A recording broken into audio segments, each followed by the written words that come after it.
Hello, my Aloha tribe, and welcome to the Aloha Perspective, where you get a little bit of something and a whole lot of everything. Happy Tuesday. It is Tuesday. It is Tuesday. Hui. Yeah, I'm huiing, and it's only Tuesday. So, you know what? This is weird. Like, I legit had a teeny inkling to just pull an oracle card to start this morning. But the show is actually going to be 48 tips for self-love. 48 tips for self-love. And we're going to do it in 3 days because, 1 through 16, 17 through 32, and then, of course, 33 through 48. Because my brain is not firing on all cylinders right now. So I figure, you know what? Let's just do the do and spread it over 3 days. I'm still taking Fridays off right now, and I think that's a good thing for me. Good morning, Muddy. How are you? But yeah, I don't know what it is, but all of a sudden I just heard pull an oracle card. So let's see what it is. The Brave. The Brave. So if you believe in metaphysical stuff, we're entering a 8-year period of growth. And so buckle up, kids who believe in those things like me. And it was weird because I was reading it, right? And last night I was sitting there going, all the things, I just had a lot of thoughts running through my head to the point where I couldn't get to sleep until like 2:30 this morning. And of course my alarm goes off at 7:30. So I'm like, fortunately I can survive on little sleep. So anyways, great. I love this card. This is the Dragon Oracle. The brave among us understand the need to occupy the edges of things, away from comfort and security. To be brave, you must be willing to go to the edge of your knowing and make yourself comfortable in the uncomfortable. When we take that risk, we learn to trust our boldness and we get expansive views and an original perspective not possible from the center of the village, inside the confines of a familiar life. So if you're going through, good morning, Muddy. Okay, see, she says her brain isn't firing on all cylinders today either. So, hence the don't care about the hair thing and minimal makeup. So it's like, who cares today? But, I know, and I swear, and I'm not making fun of this either, but I swear I have like a massive ADD today. And yesterday, come on, right? I couldn't even remember War of the Worlds. And then yesterday, I had even more doubt in my head, and I was sitting there asking my dad, that was written by H.G. Wells, right? I wasn't just dreaming that.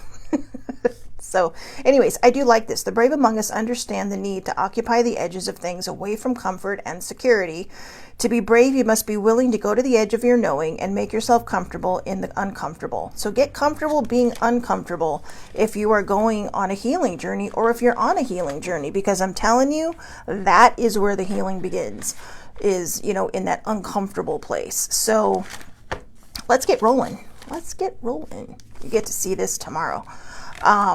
So yeah, again, this is funny.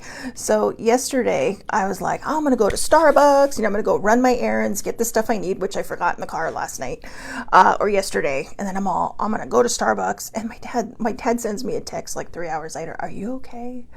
And so when I got back, I was like, yeah. And I said, why? I said, were you okay? And he's all, yeah. You were at Starbucks that whole time? Like, well, I ran a couple errands, but that didn't take me more than 45 minutes because I also ate lunch. And he's all, they let you sit there that long? And I'm like, yeah, I bought a drink. I bought a big one, And so I know when I'm done, it's time to go. That's my hourglass, except it's not always an hourglass. But so yesterday I was like, I unplugged my computer, I unplugged the mouse, I unplugged the power plug, I loaded up my story notes, I loaded up my journal, I loaded up this book so I could do a little bit of the show. And I got to Starbucks and I pulled out my story notes, my French notes, and my coloring book, because I thought I'm going to do all the things today. And I forgot my computer at home. So all the things. But thanks to that, I found the lessons for the next 3 days. So let's get rolling. Yeah, this really is going to be a little bit of something and a whole lot of everything, because my brain is going in every direction. So, 1 through 16. We'll just read through it and then we'll go back through it, okay? Practice mindfulness, maintain a gratitude journal, set boundaries, regular exercise, healthy eating, adequate sleep, self-affirmation, personal hygiene, time in nature, pursue hobbies, practice forgiveness, seek professional help, limit social media, read inspirational books, engage in artistic activities, and learn something new.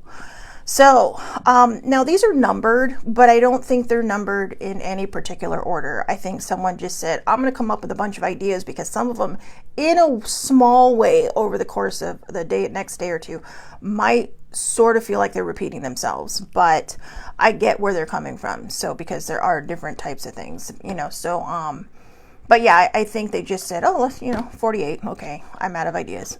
That's my guess. But this is from Karma Gaia. And you know how much I love that site. I do love that site. But this is from Karma Gaia. And I'm writing it here so I don't forget, because I should be giving credit where credit is due. So pardon me one moment, because I know my brain, when it's like this, it will forget. So, anyway. Now, here's the thing. Back in the day, which I mean in the last several years, when I started this show, if my brain was like this, you guys know, if you've been watching, for the duration of the time I've been doing this, that I would just be all over myself. I would be like, oh my God, I can't believe this. But I've gotten to the point in my life where, I want to say it's age, because a lot of people say it's age. I don't think it's age. I think it's this healing that I went through. When you get to a certain age, people are like, you know what, I'm just not going to put up with the bullshit anymore. And this is part of self-love, okay? So this is why I'm sharing this. People be like, yeah, I don't want to put up with the bullshit anymore. And then you think, oh, when I hit this age, blah, blah. But for me, I think it was my healing.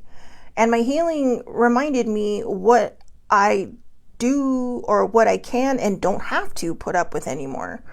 And I think that really kind of changes your energy, and it really kind of changes your perspective and the way you look at things. So, even though the Aloha Perspective came out of a more negative thing, and I mean the name itself came out of a more negative thing because someone had a fit on YouTube about using the daily vibe and blah, blah, blah. And it wasn't even the name of their channel. That's the thing.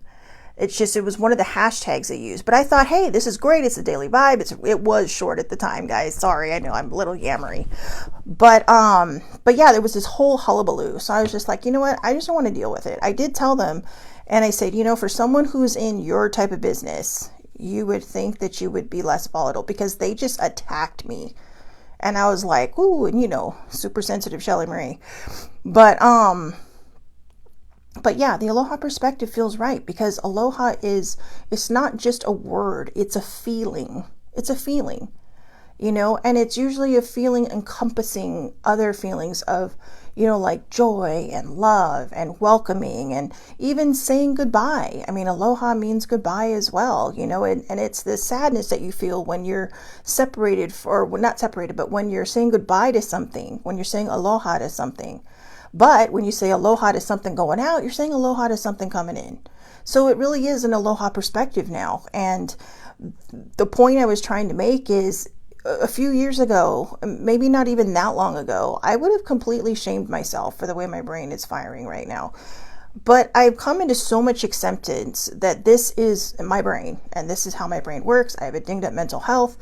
Yes, I take a tablet every day to keep the world safe. So, to keep the people in my world safe, and probably myself too. But I'm not giggling because it's funny. I'm giggling because the way I put shit is just kind of like, really? But you know what? I'm trying to add the humor to it, because there's nothing wrong with it. There's nothing wrong with it. Someone might take, a pill for high blood pressure, right? But you don't shame them for that. You don't shame them if they have to take a pill for their heart, right? And I'm lucky I don't have to do that. I take 2 prescribed medications for my health, my thyroid pill and my antidepressant. And when you really think about it, if my thyroid were out of whack, not only would it make me out of whack, but it makes your attitude out of whack. I had to deal with that with my mom once when she had a thyroid issue. So, they're keeping the world safe. But yeah, but I mean, humor, laughing and humor is everything. It's everything. And it's the perspective that we take on how we look at things. So we can be angry about things. We can be, shaming ourselves that our brain isn't firing on all cylinders, or we can just say, okay, this is how I know it's going to be, and this is probably going to be like this for the next few days. Hence, 48 tips or 48 ways to practice self-love broken down into 3 days. And this is, okay, so I love numbers and I love basic math. I love adding and all that stuff. My brain was so dead yesterday, I literally had to figure out how to divide 48 into 3. And then when I saw it, I was like, oh my God, Shelly Marie, seriously. But I laughed. And you know what? That's all we can do sometimes, right? So instead of getting mad, just get even by giggling. If you feel like something's poking at you, just laugh.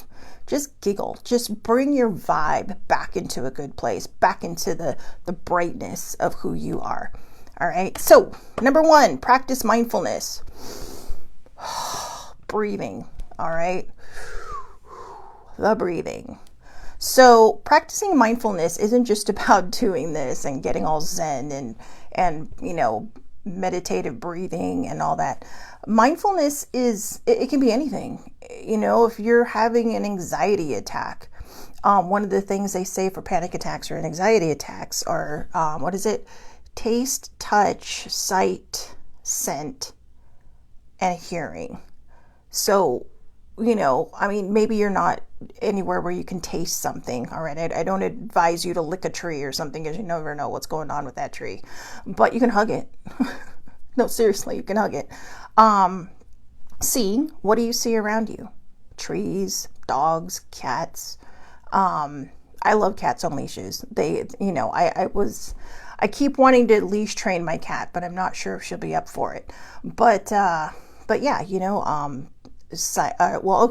taste, sight, smell. What do you smell around you? Do you smell the trees? Do you smell the flowers? Is someone cooking maybe?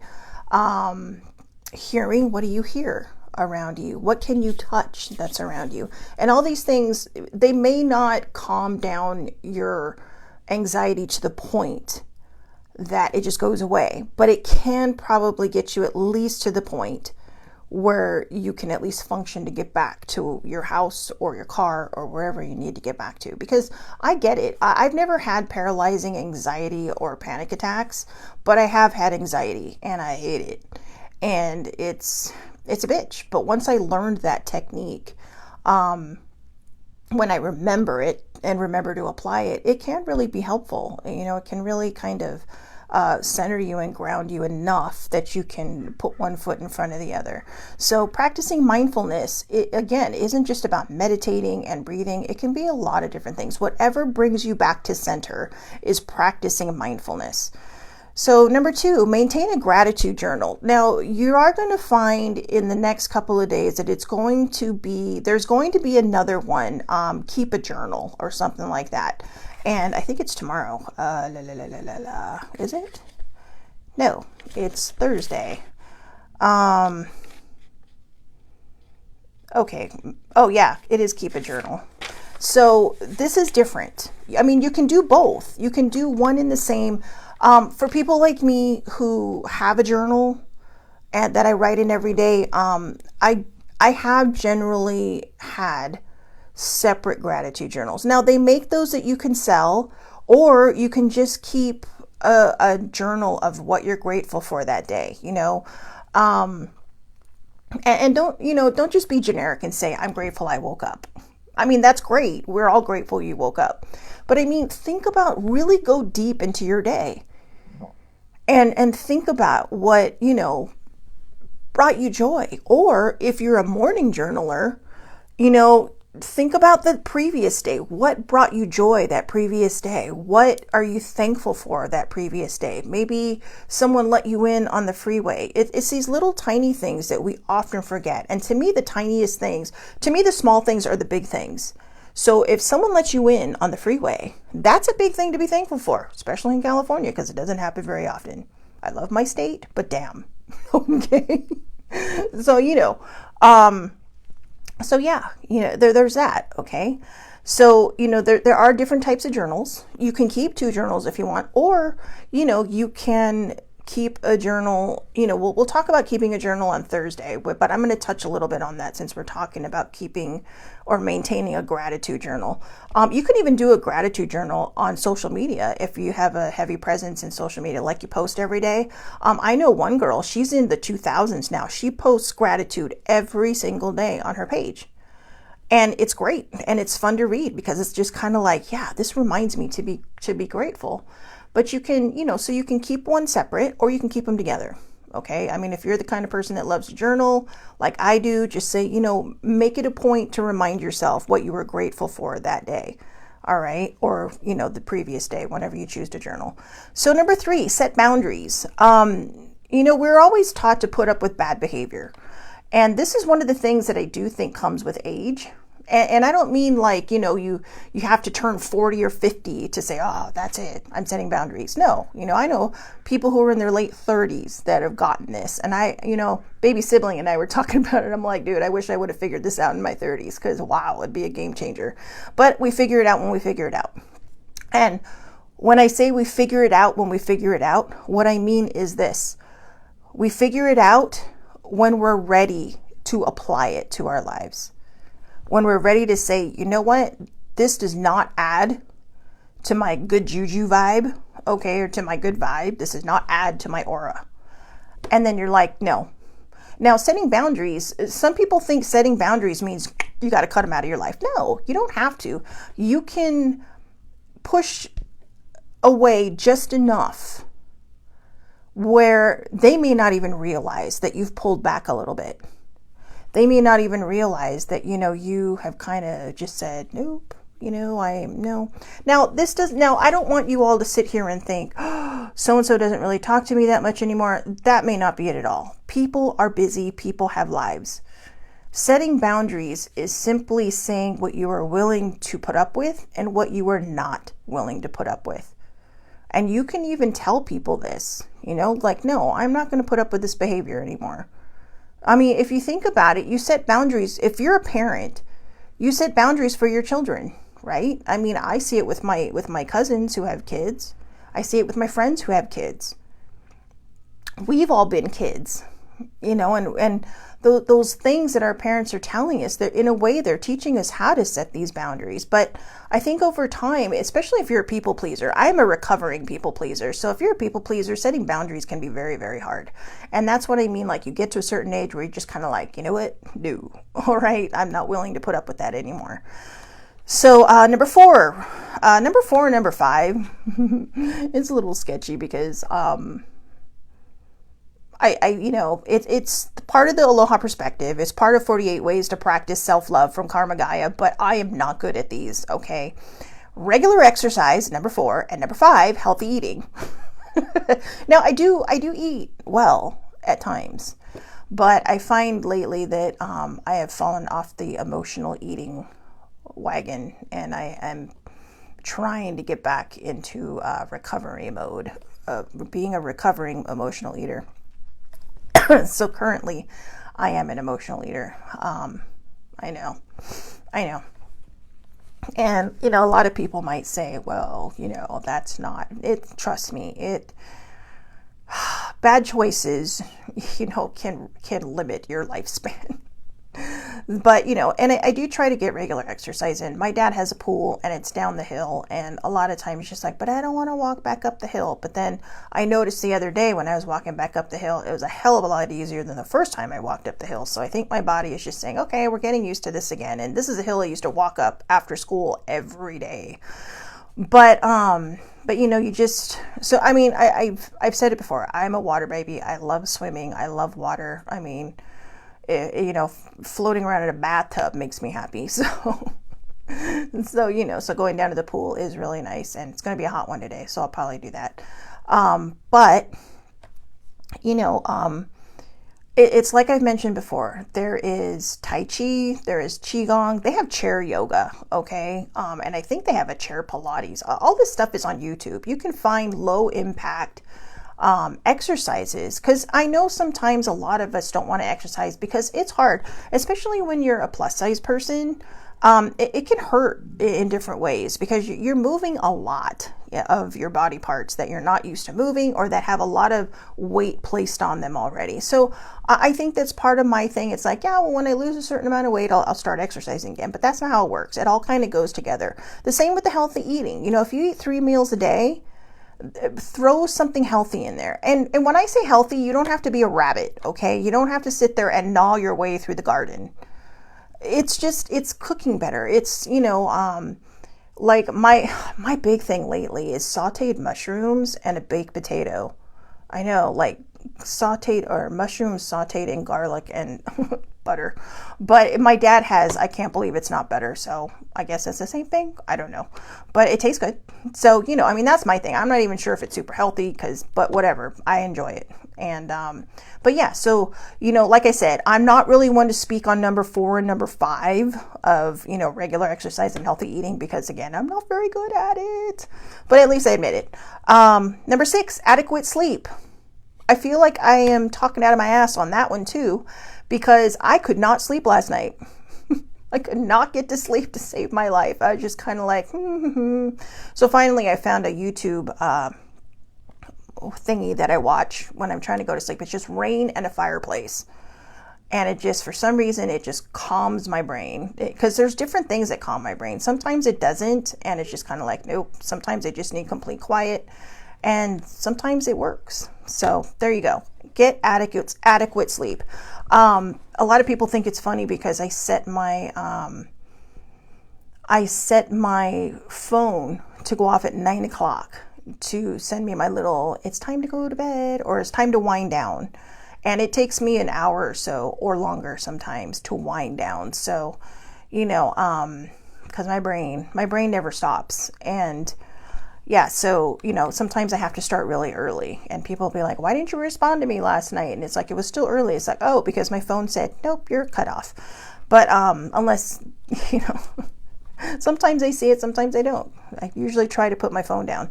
So number 7, self-affirmation. Self-affirmations.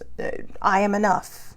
I am loved. I am kind. I am resilient. I am worthy. These are self-affirmations. Self-affirmations that are good to remind ourselves of all these things. I am enough. I am worthy. I am loved. And a lot of times it may take, don't just say it once or twice. Say it till you feel it. I am loved. I am loved. And usually it's a minimum of 3 times. So, I mean, if you can work your way up to like 3 or 4 or 5, that's great. So, good morning, older sibling. Hi. So, yeah. Okay. So that was number 7, self-affirmation. Number 8, personal hygiene. So this is a tough one for some people, personal hygiene. When you have depression or you are in the throes of depression, or, if you're not a person who falls under the mental health umbrella, but you have, the blues, when you have the blues, a sibling says she has too much of what, sibling? Sleep? I'm not sure what she's talking about, so hopefully she'll clarify.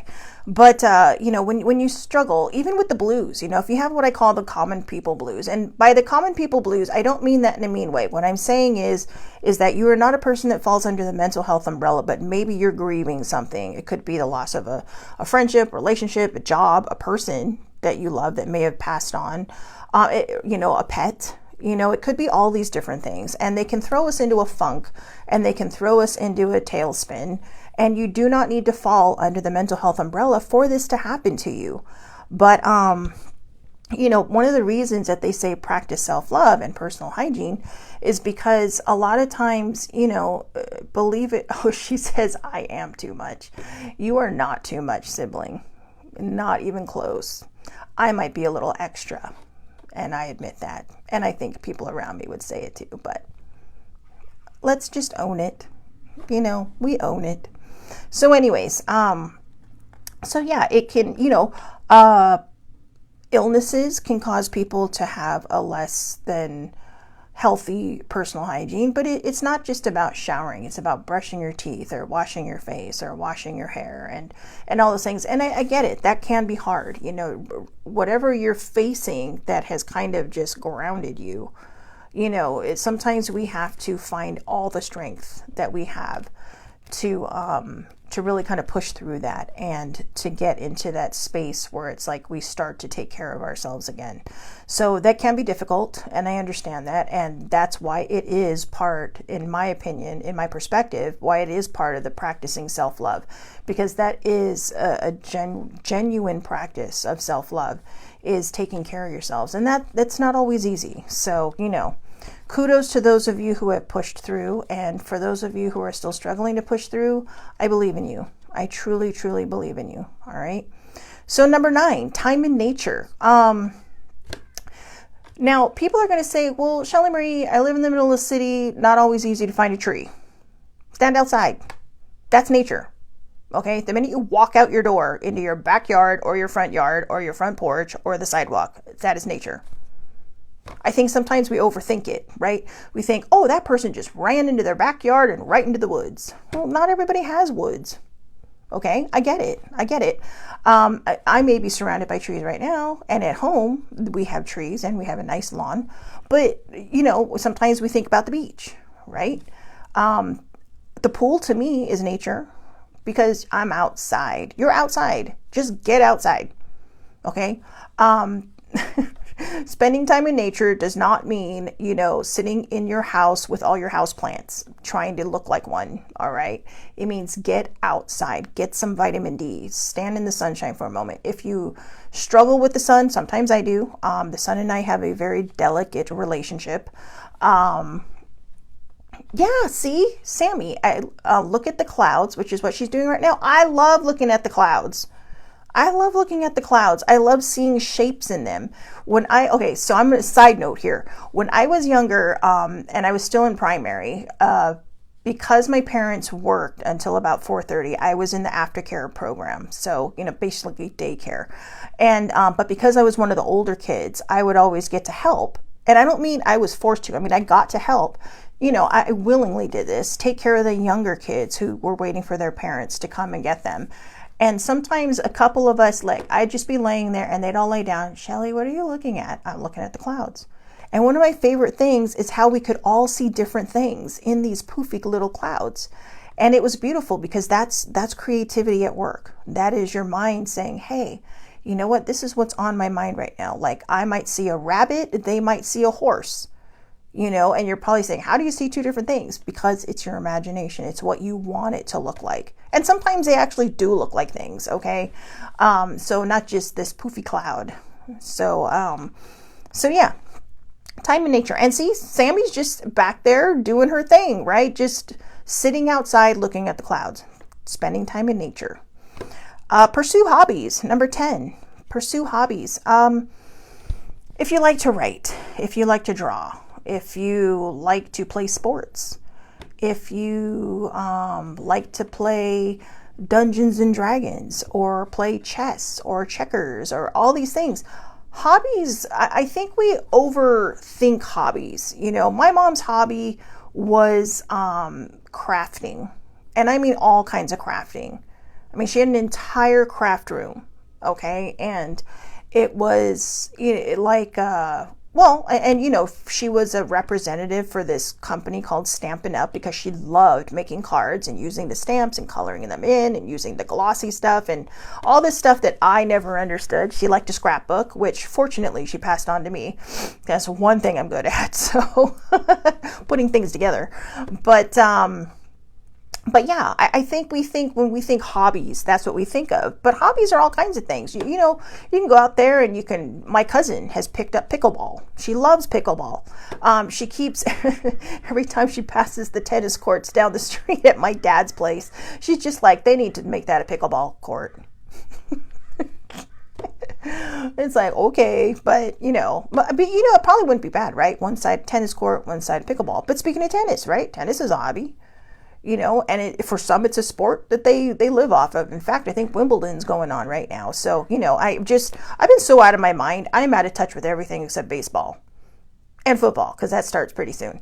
But I'm just kind of like, I've forgotten about tennis. I've forgotten about soccer. I forgot about golf. I know sometimes I watch golf. I know, my brain. But yeah, those can be hobbies. Being a bird watcher, notating herbs and trees, collecting crystals, all kinds of things, collecting oracles. Oracles can be a hobby for some people, collecting coins. There are so many different types of hobbies that people can get into. Don't go so big that you overwhelm yourself. Yourself. Okay. Legos are a hobby. So I think we tend to overthink these things. So don't overthink it. All right. Just go out there, find something you love to do. That's your hobby.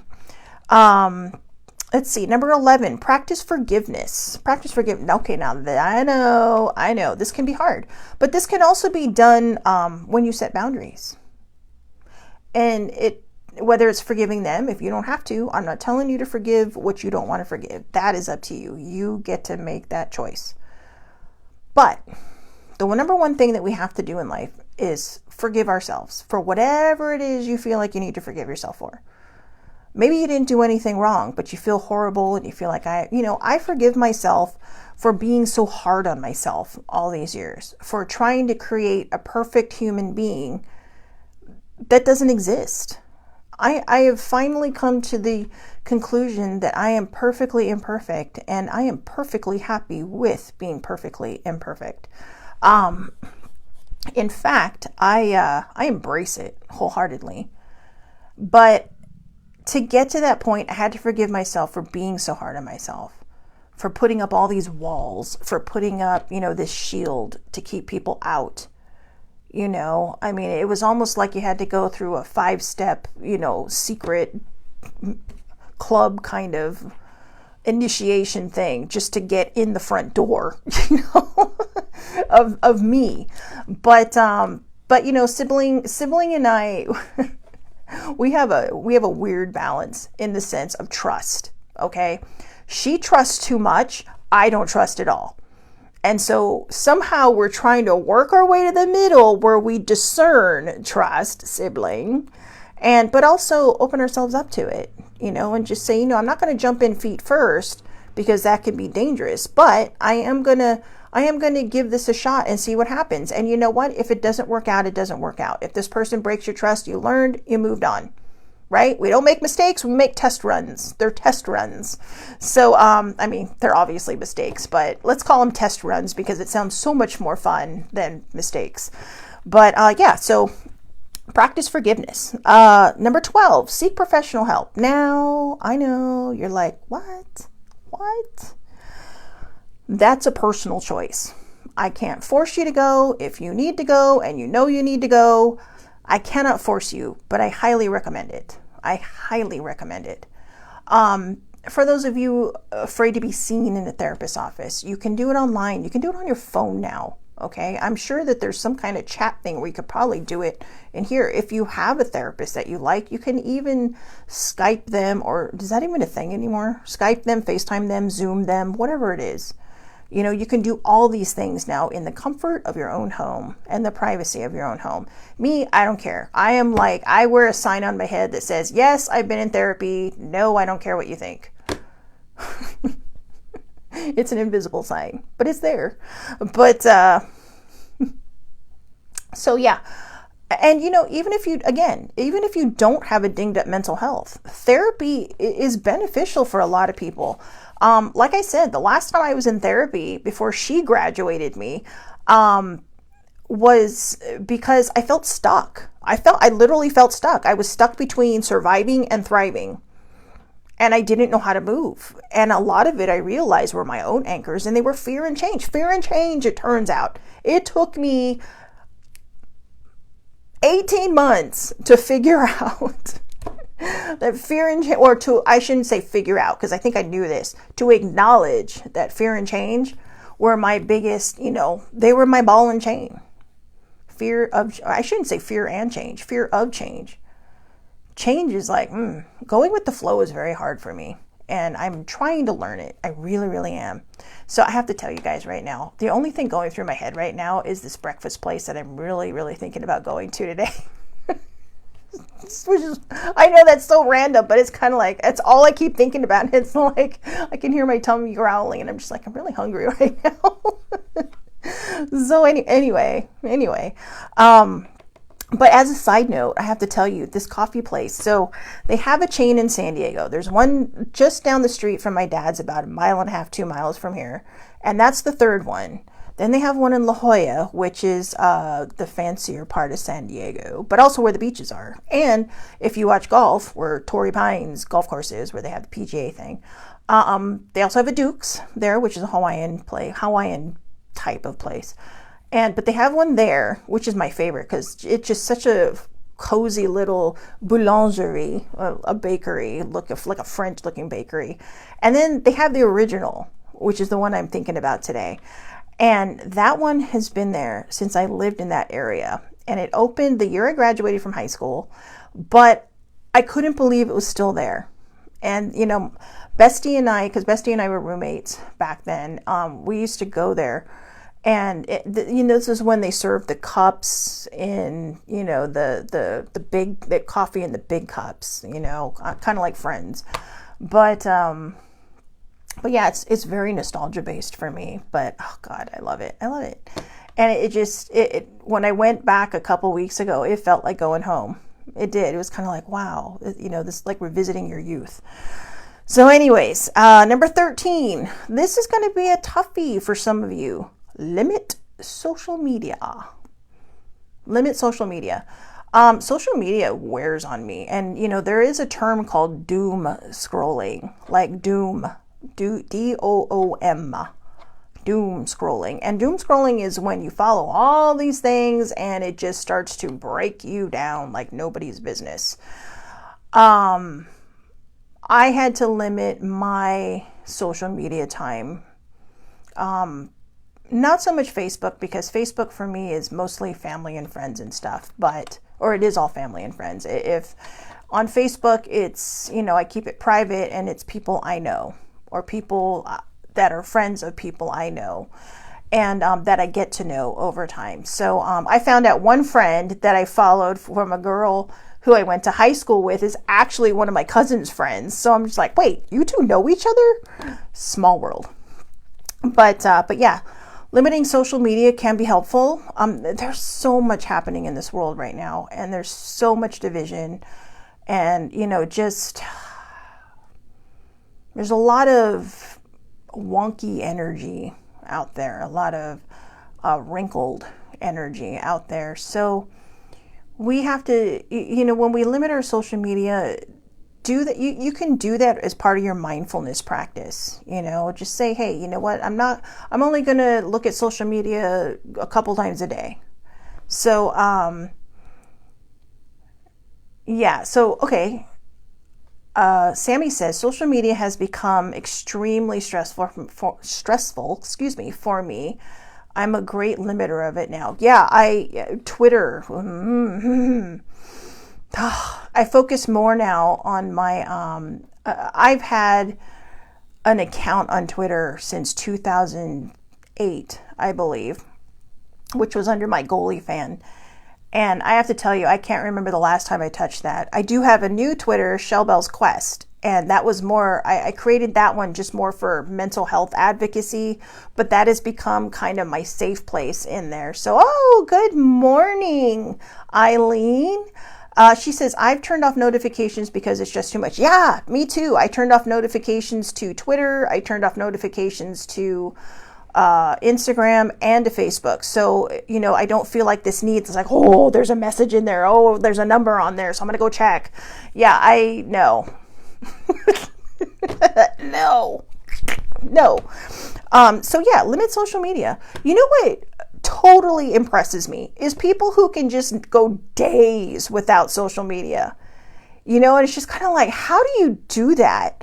And I love it because they're just, to me, though, even though they may not be a Zen person, it's like this kind of like Zen power they must have, like, I don't care what's happening over there. They'll live without me. Maybe I'll go in, like a few things, and I'm out again. Bye. So I need that superpower. I need that superpower. I do not need to, but I do. I actually, like, people say, oh, you didn't see my post. And it's like, no, I wasn't on today, or I was very limited on today. And then of course, there's this algorithm thing, right? And so it picks and choose what you get to see. So now my Twitter is more, I have a sort of what I call a UK photo pen pal. And it's my friend Jody and my friend Matthew. And one's in Canada, one's in the UK, and we all share pictures with each other. And that's kind of like my happy place on Twitter. So with them.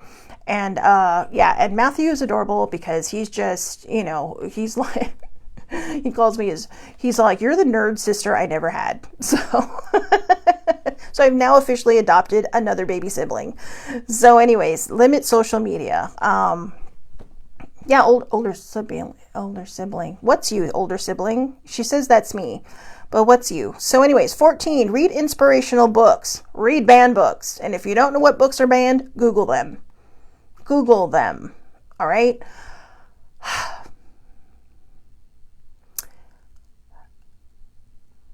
I read inspirational books. I admit I have probably more self-help books than I actually need. But I have a lot of inspirational ones too. And I have a lot of books.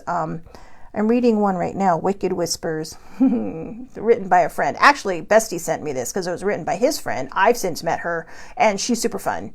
So, sibling goes without social media. Yeah, except at night when she starts, like bombing my phone with all these cute little Instagram things. And it's like, dude, seriously. But we had to talk about that. It's like, please send it to Messenger because it doesn't make my phone go off. But she sends me some really cute stuff. It is hilarious. Or these funny jokes, this wife and her husband, and it is hilarious. Her reactions are hilarious. I think they're in New Zealand, but I mean, not that makes a difference. But yeah, it makes me laugh every time. Some of the jokes I've heard, but it's just the reactions, right? It's just like, oh. But so read inspirational books. If you're struggling and you see a book come across your path, it is probably meant for you. Okay. It may not seem like it, but it might be. So I have, when they says inspirational books, I think they mean things like Louise Hay or Wayne Dyer, but whatever inspires you, right? Whatever brings you joy. And I think that's more of what it should be. Read books that bring you joy. And how do we know if it brings us joy? Well, maybe you have a favorite author, right? Every time a Stephen King book comes out, my friend Heidi is like, whoop, I'm there. And then she'll say, have you read it yet? No, I haven't read it yet because I'm a fast reader, but I am terrible at picking up books and I love to read.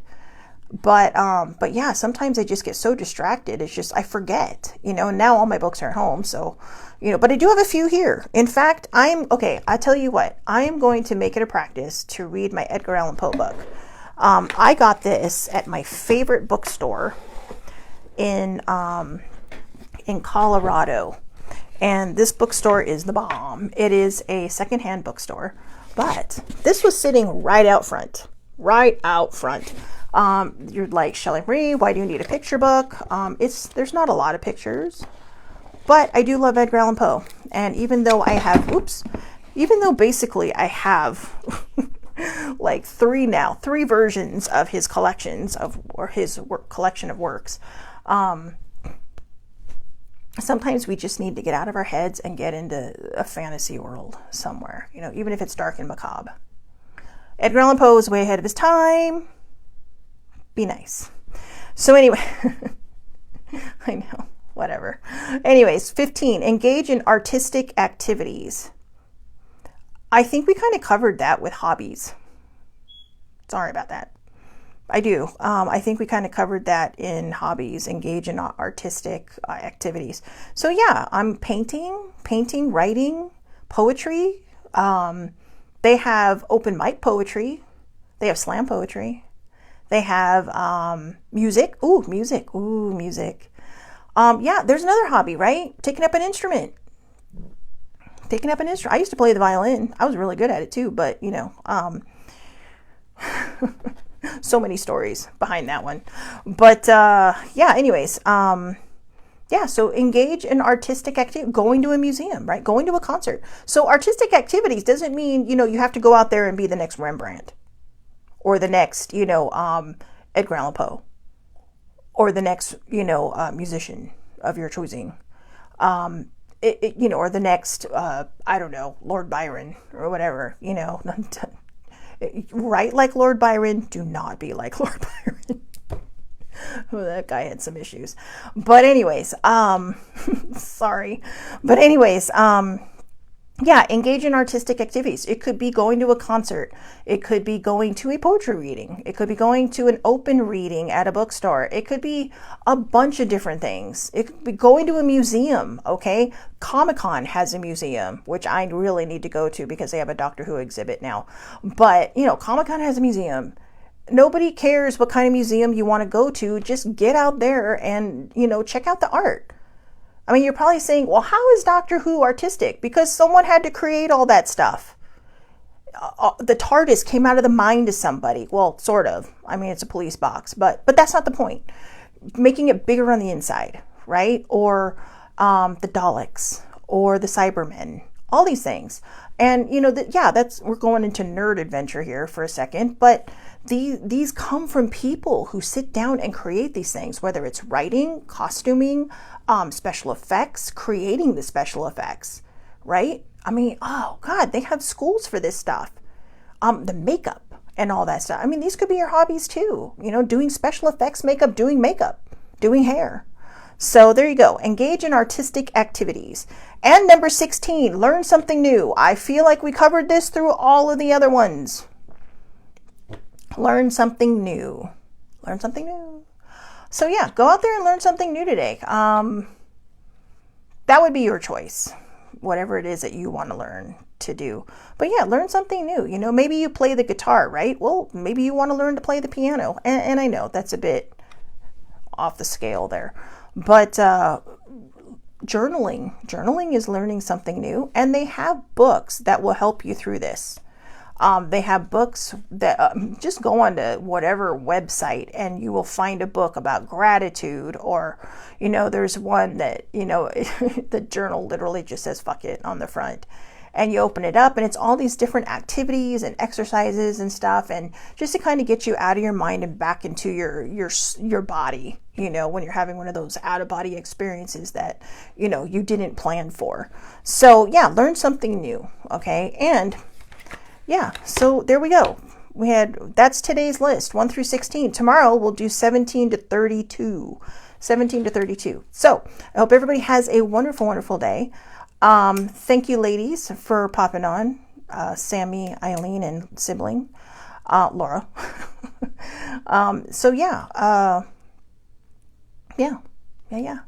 So anyways, again, have a great day, everybody. Thank you so much for watching. I will see you back here tomorrow, 8:30 a.m. Pacific time, Facebook Live. All lives are public under Shelly Marie Lucas. And you can also find it across the social media board. All right. So again, have a great day, everybody. Thank you so much for watching, and I will see you tomorrow.